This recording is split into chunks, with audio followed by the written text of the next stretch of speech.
हताश ट्रंप तो गाली देने पर आ गए बॉस। उधर जुमे के दिन ईरान में सड़क पर क्या हुआ कि अमेरिका के होश उड़ गए। ट्रंप का वो नया ऐलान जो बता रहा कि ईरान के साथ युद्ध और कितना चलने वाला है। अमेरिकी प्लेन डाउन वॉरशिप पर हमला, ईरान हर दिन अमेरिका का कैसे भूत बना दे रहा है, अब इसका चर्चा। ईरान युद्ध ट्रंप के गले की फांस बन गया है। ट्रंप एक तरह से अपने ही बयानों के जाल में फंस गए हैं। ईरान ने जो रेजिस्टेंस दिखाया है उससे ट्रंप और नेतन्याहू की हालत खराब हो गई। ट्रंप का पूरा प्लान खराब हो गया है। ट्रंप कभी कहते हैं कि हम तो युद्ध जीत गए, कभी कहते हैं ईरान पर हमला जारी रहेगा, कभी कहते हैं बम गिराने में मजा आता है, नेवी की शिप डुबाने में फन है, कभी नाचने लगते हैं, कभी कहते हैं ईरान की लीडरशिप खत्म कर दी है। इसके बाद भी ईरान डटकर खड़ा है। अमेरिका और इजराइल को बराबर जवाब दे रहा है। इससे ट्रंप अलबला गए। हताशा में ट्रंप गाली देने पर आ गए बॉस। गाली दे रहे हैं, कह रहे हैं कि ईरान में आज वो होगा कि दुनिया देखती रह जाएगी। ईरान अब बस सरेंडर करने ही वाला है। भाई ट्रंप धमकी भी दे रहे हैं और जीत का दम भी भर रहे हैं। उनके मंत्री ईरान की लीडरशिप को अंडरग्राउंड बता रहे हैं। ट्रंप का यह नया ऐलान बता रहा है कि ईरान के साथ युद्ध कितना लंबा चलने वाला है। लेकिन सारे दावों और जश्न पर ईरान पानी फेर दे रहा है। तेहरान की सड़कों पर ईरान की टॉप लीडरशिप ने मार्च करके ट्रंप के दावों को गलत साबित कर दिया। ईरान के राष्ट्रपति से लेकर रक्षा प्रमुख तक सड़कों पर हजारों की भीड़ के साथ उतर गए और दिखाया कि ईरान अभी भी खड़ा हुआ है। अमेरिका और इजराइल बम बरसाते रहे, लेकिन ईरान की पब्लिक का हौसला कम नहीं हुआ। बरसते बमों के बीच अमेरिका और इजराइल के खिलाफ नारेबाजी चल रही थी। आज आपको यह सब दिखाऊंगा और यह भी बताऊंगा कि ईरान के सुप्रीम लीडर ने ट्रंप को क्या धमकी दे दी। लेकिन पहले जो हुआ है उसकी एक झलक देखिए।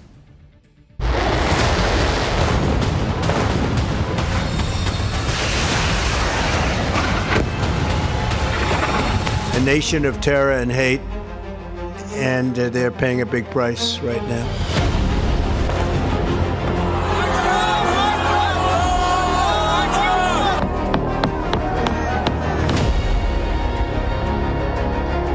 Iran tried to kill President Trump.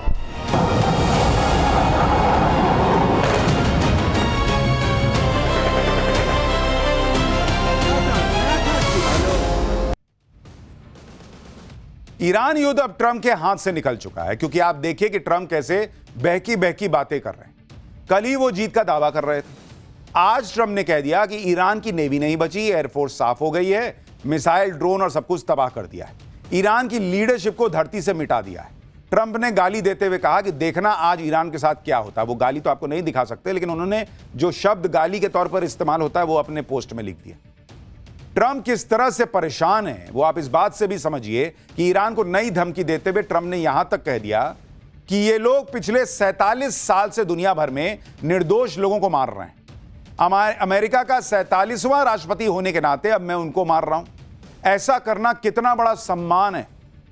आप सोचिए, लोगों को मारना इनको सम्मान लग रहा है कि मैं बहुत अच्छा कर रहा हूं मारकर।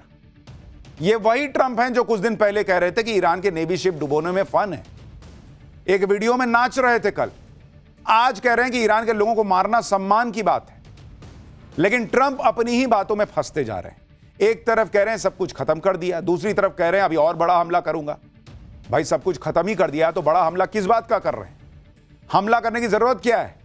ट्रंप ने तो आज एक और नया दावा कर दिया कि ईरान सरेंडर करने वाला है। G7 के नेताओं को ट्रंप ने बताया कि ईरान सरेंडर बस करने ही वाला है, लेकिन वहां की लीडरशिप ही खत्म हो चुकी, इसलिए कोई सरेंडर की घोषणा नहीं कर पा रहा है। वाह बॉस, क्या लॉजिक है। कह रहे हैं कि वहां कोई लीडरशिप नहीं बची, इसलिए कोई सरेंडर नहीं कर पा रहा।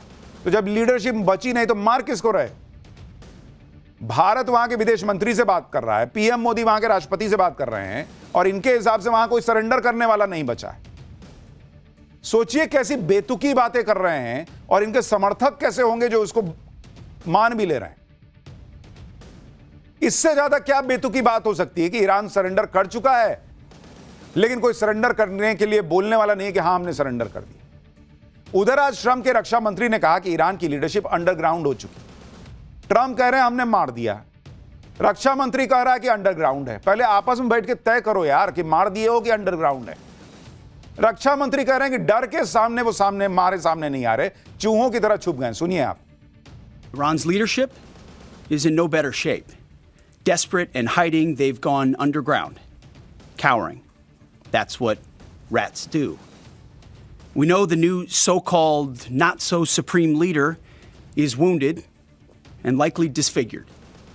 He put out a statement yesterday, a weak one, actually, but there was no voice and there was no video. It was a written statement. अगर ईरान में सारी लीडरशिप खत्म हो गई, बाकी बचे लोग चूहे की तरह छुप गए, तो फिर आज ईरान की सड़कों पर जो दिखा वो क्या था? ईरान की जिस लीडरशिप को अमेरिका कह रहा है कि वो हताश हो चुके हैं, डरपोक हैं, सामने नहीं आ रहे, चूहे की तरह छिपे हैं, वो लीडरशिप आज तेहरान की सड़कों पर बेधड़क घूमती दिख रही है। ये तस्वीरें आप देखिए, ईरान के राष्ट्रपति मसूद पेजेश्कियन तेहरान की सड़कों पर खुलेआम घूमते दिख रहे हैं। ना ही कोई डर, ना ही हमले का खौफ। ये देखिए आप तस्वीरें, खुलेआम वो सड़क पर घूम रहे हैं। इतना ही नहीं, ईरान के रक्षा प्रमुख अली लारिजानी भी आज तेहरान में पब्लिक के साथ दिखाई दिए। अली लारिजानी भी बेखौफ रेवोल्यूशन स्क्वायर में मार्च करते हुए दिखे। ये तस्वीरें देखिए बहुत। इसके अलावा IRGC के कई कमांडर और ईरान के सुप्रीम लीडर के सलाहकार भी इस मार्च में दिखाई दिए। यानी ईरान की पूरी टॉप लीडरशिप सड़क पे थी। अमेरिका दुनिया को नैरेटिव बेच रहा है, ट्रंप कह रहे हैं मार दिया, रक्षा मंत्री कह रहे हैं ये तो बंकर में छुपे हैं चूहे की तरह, वो वहां सड़क पर खुला नजर आ रहे हैं। ईरान ने एक AI वीडियो भी रिलीज किया जिसमें दिखाया गया कि तमाम हमलों के बाद भी कैसे ईरान टूटा नहीं और पलटवार कर रहा है। देखिए जरा ये वीडियो।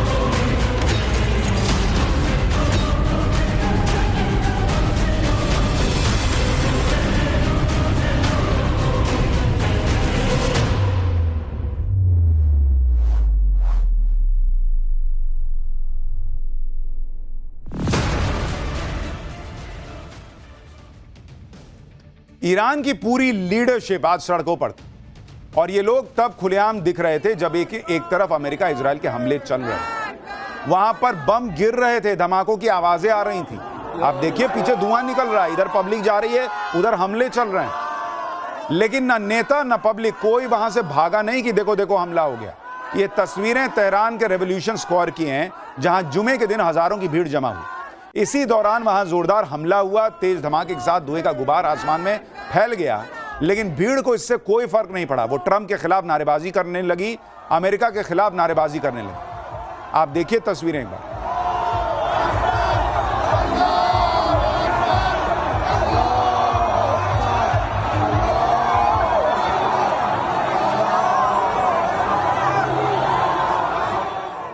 अमेरिका इजराइल के हमले के बाद भी ना तो भीड़ वहां से हटी, ना किसी के चेहरे पर कोई खौफ था। अमेरिका के खिलाफ ईरान की पब्लिक में जो गुस्सा है वो साफ दिख रहा है।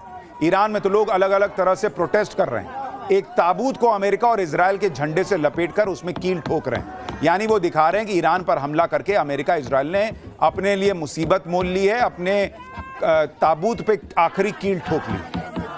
अमेरिका ने यह सोचकर ईरान पर युद्ध किया था कि वहां की रिजीम हटा देंगे, अपने मनमर्जी का नेता बना देंगे। यहां उल्टा हो गया। ईरान में जो सत्ता में है उसके लिए तो गजब का सपोर्ट बढ़ गया, वो कमजोर होने की जगह मजबूत हो गए।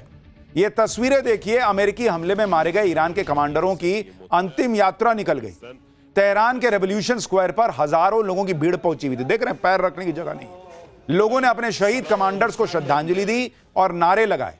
कमांडर्स को श्रद्धांजलि देने आए लोगों ने पोस्टर भी लहराए जिसमें लिखा हुआ था हार्ड रिवेंज कंटिन्यूज, यानी ईरान पूरी ताकत से बदला लेता रहेगा। यानी ईरान और ईरान के लोगों का मैसेज क्लियर है कि ईरान मर जाने को तैयार है, लेकिन ट्रंप के सामने झुकने को तैयार नहीं है। फिर भी ट्रंप यह कह रहे हैं कि ईरान तो सरेंडर करने वाला है। अगर यही बात होती तो फिर ट्रंप ने क्यों आज दुनिया से कह दिया कि जाओ रूस का तेल खरीद लो। मैं सबको कहता हूं जाओ खरीदो। जिस रूस के तेल के लिए ट्रंप दुनिया से लड़ गए कि रूस का तेल ना खरीदो, आज ईरान युद्ध ने ट्रंप के सामने ऐसी नौबत ला दी जिसमें ट्रंप खुद कह रहे हैं कि जाओ रूस का तेल खरीद लो जितना खरीदना है। आप देखिए कि अमेरिका ने रूस से कच्चा तेल खरीदने में छूट दे दी है। यह छूट उन सभी देशों के लिए है जो रूस से कच्चा तेल खरीदना चाहते हैं। इसके तहत समुद्र में जो रशियन ऑयल जहाजों पर लदा है उसे खरीदा जा सकता है। रूस से तेल खरीद पर 11 अप्रैल तक छूट लागू रहेगी। अब अगर ट्रंप दावा कर रहे हैं कि ईरान को वो हरा चुके, तो रूस के कच्चे तेल पे छूट क्यों दिए भाई? ईरान को हरा दिए, ईरान अब न तब सरेंडर करने वाला है, तो स्ट्रेट ऑफ हॉर्मुज तो आप कभी भी खुलवा लोगे। स्ट्रेट ऑफ हॉर्मुज खुल जाएगा, तेल की कीमत कम हो जाएगी। तो क्यों दुनिया से कह रहे हो जाओ रूस का तेल खरीदो, जो दुनिया से कह रहे थे कि मत खरीदना। अमेरिका का, ट्रंप का रूस का तेल खरीदने की इजाजत देना बता रहा है कि यह युद्ध अभी खत्म नहीं होने वाला। इसी रशियन क्रूड ऑयल को लेकर ट्रंप ने कितना बवाल किया था बॉस। रूस से तेल खरीदने वाले भारत पर आरोप लगा दिया था कि भारत रूस से तेल खरीद के यूक्रेन युद्ध को स्पॉन्सर कर रहा है। अब रशियन क्रूड ऑयल पर प्रतिबंध हटाकर ट्रंप किसका युद्ध स्पॉन्सर कर रहे हैं? ट्रंप ने तो रूस का उल्टा जबरदस्त फायदा करा दिया बॉस। आप देखिए, इतना हाहाकार मचा है, तो रूस से तेल खरीदने के लिए जो है वो लोग लाइन में लगे हुए हैं और रूस पे पैसा बरस रहा है। ईरान युद्ध के बाद अगर आप देखेंगे, रूस का फायदा देखिए कितना ज्यादा हो गया ट्रंप के इस सनक की वजह से। पिछले 14 दिन में अगर आप देखेंगे, रूस की जो कमाई हुई है वो हुई है 63,600 करोड़ की कमाई हुई है रूस को, सिर्फ तेल बेच के बॉस। और इसके अलावा तेल के दाम बढ़ने से रूस का फायदा 1400 करोड़ पर डे का हो रहा है, पर डे। अब आप सोचिए, तो डोनाल्ड ट्रंप को पता ही नहीं है भाई करना क्या है, ये वाला हिसाब लग रहा है। ट्रंप को ईरान युद्ध से कुछ भी हासिल नहीं हो रहा, उल्टे वो अपने दुश्मन रूस और चीन का फायदा करा रहे हैं। लेकिन ट्रंप चाहकर भी ईरान युद्ध से निकल नहीं पा रहे। भले ही उनके दुश्मनों को फायदा हो रहा है, भले ही उनका खुद का नुकसान हो रहा है। ईरान युद्ध में अमेरिका को एक और बड़ा झटका लगा। इराक में अमेरिकी वायुसेना का KC-135 प्लेन क्रैश हो गया। इस घटना में प्लेन में सवार 4 अमेरिकी सैनिकों की मौत हो गई। अब तक इस युद्ध में अमेरिका के 10 सैनिक मारे जा चुके हैं। ईरान का समर्थन करने वाले इराक रेजिस्टेंस फ्रंट के लड़ाकों ने अमेरिकी विमान को मार गिराने का दावा किया है। हालांकि अमेरिकी सेना ने इसे एक हादसा बताया है। अमेरिकी सेना का KC-135 बोइंग कंपनी का बनाया रिफ्यूलिंग प्लेन है, जो वॉर जोन में उड़ रहे फाइटर जेट्स और दूसरे एयरक्राफ्ट्स में हवा में ही फ्यूल भरता है। इसलिए लंबी दूरी के मिशन के लिए KC-135 को काफी अहम माना जाता है। वैसे तो इस प्लेन में 37 सैनिक बैठ सकते हैं, लेकिन आमतौर पर इस प्लेन में 3 क्रू मेंबर रहते हैं, एक पायलट, एक को पायलट और एक क्रू मेंबर एयरक्राफ्ट्स में फ्यूल भरने के लिए। इसमें इस्तेमाल होने वाले बूम को ऑपरेट करता है। यह प्लेन एक बार में 90,000 लीटर फ्यूल लेकर उड़ान भर सकता है। KC-135 पिछले 70 सालों से अमेरिकी वायुसेना में ऑपरेशनल है। KC-135 वेस्ट ईरान के साथ युद्ध शुरू होने के बाद गिरने वाला अमेरिका का चौथा प्लेन बन गया है। इससे पहले कुवैत में अमेरिका के 3 F-15 फाइटर जेट गिर चुके हैं। अमेरिका के प्लेन गिर रहे हैं, उसे नुकसान हो रहा है। अब डोनाल्ड ट्रंप दुनिया को नहीं बता रहे कि 4 गिर गए, 5 गिर गए, 10 गिर गए, 11 गिर गए। भारत पाक युद्ध का तो बड़ा बताते थे भाई साहब, आप हर दिन बढ़ा के बताते थे कि नहीं 6, न 8, न 4, न 10, न 15। आप बताइए अपने कितने गिर गए? ट्रंप तो अपनी ही दुनिया में है। इसी बीच ईरान ने एक और बड़ा दावा कर दिया। ईरान ने कहा है कि उसने ओमान सागर के पास तैनात अमेरिकी वॉरशिप USS अब्राहम लिंकन को मिसाइल और ड्रोन के हमले से बड़ा नुकसान पहुंचाया। ईरानी सेना ने यह भी दावा किया है कि हमले में हुए नुकसान की वजह से USS अब्राहम लिंकन अपनी तैनाती वाली जगह से हटने को मजबूर हो गया।